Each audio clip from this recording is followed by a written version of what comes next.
Des familles hyper heureuses avec leur animal, on se dit ouais, c'est pour ça qu'on le fait quoi.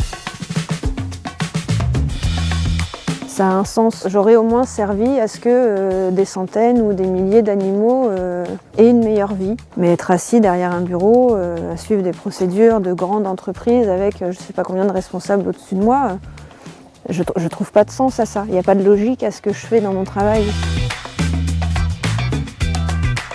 La folie, ça mène à beaucoup de choses et à beaucoup de belles choses. Donc, c'est vrai qu'il y a des jours où on se dit mais est-ce que je vais y arriver ?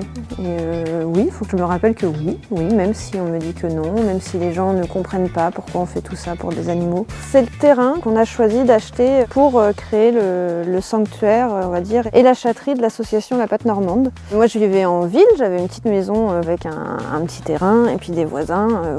Tout collé et c'est très bien quand on veut vivre en ville, mais quand on veut avoir beaucoup d'animaux et qu'on veut de l'espace pour sauver des animaux, ça limite vite. Donc au bout d'un moment, clairement, on manquait de place, ça suffisait pas. Je suis montée à 40 chats l'été et si on veut faire mieux, il fallait changer et en ville, c'est pas possible. On est plusieurs à avoir vendu nos maisons pour acheter ce terrain et donc on est plusieurs à faire les travaux, à s'occuper des animaux.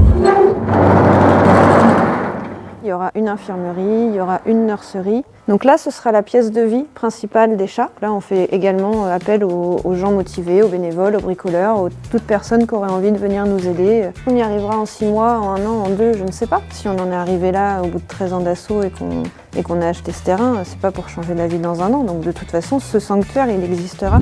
Donc Odette, trouvée mourante dans une haie au Havre aussi. Quand elle était toute petite, oh mais attends, t'es folle, tu vas vendre ta maison pour des chats.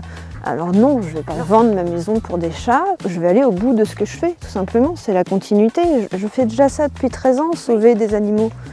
Je me dis autant le faire mieux, tout simplement. On en a récupéré 15 d'Ukraine au début de la guerre et maintenant ils ont une vie de chat heureux en France. Ils ont tous une histoire différente, mais au final ils ont tous le point commun qu'ils sont pas nés au bon endroit, on va dire. Donc quand on peut les sociabiliser, les faire adopter, on le fait. Et puis quand c'est pas possible, ils viennent vivre à Bolleville. Ils se font à la campagne.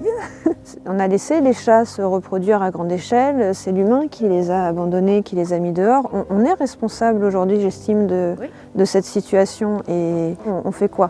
Maintenant qu'il y a des milliers de chats errants, des chatons qui crèvent dehors tous les étés, on fait quoi ? On les laisse dehors et on fait rien et je me dis mais non, ma morale, mon éthique, ma sensibilité fait que non. On fait ce qu'on peut à notre échelle et je me dis que ceux pour lesquels on arrive à changer leur vie, c'est ça de gagner. J'ai l'impression de faire quelque chose d'utile.